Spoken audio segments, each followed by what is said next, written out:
aujourd'hui, vous publiez Nos illustres inconnus, ces oubliés qui ont fait la France. Vous n'en êtes pas.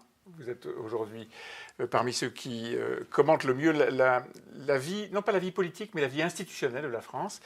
Et ces illustres inconnus sont, pour certains, très connus. Il y a Chaban-Delmas, il y a Manès France, il y a Pinet, il y a Philippe Séguin, Robert Schuman, et il y en a d'autres qui ont complètement disparu sur les 2 siècles de la démocratie française. Pourquoi est-ce qu'ils ont disparu, ceux-là ? Parce que le théâtre de l'histoire est impitoyable, Ouais. et qu'on ne retient que quelques personnages. L'idée de ce livre, c'est que je vais chaque mois dans une école, dans une classe en France, et que j'interroge sur la vie politique, l'histoire politique.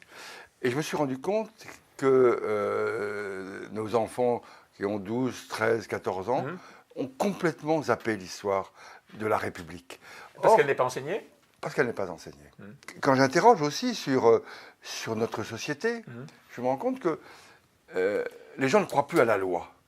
Or, notre société, elle a bougé, elle a évolué grâce à des lois. Je prends un exemple.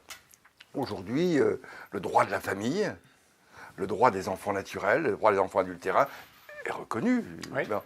Mais il y a une époque où ces enfants naturels ou adultérins n'avaient aucun droit. Il n'existait pas. N'existaient pas juridiquement. Et qui a fait bouger ce droit ? Et c'est en réalité le doyen Carbonnier, qui était le doyen de la faculté, mais qui a inspiré, et ça a été reconnu, le législateur, en disant « vous ne pouvez pas laisser ces enfants en déshérence ».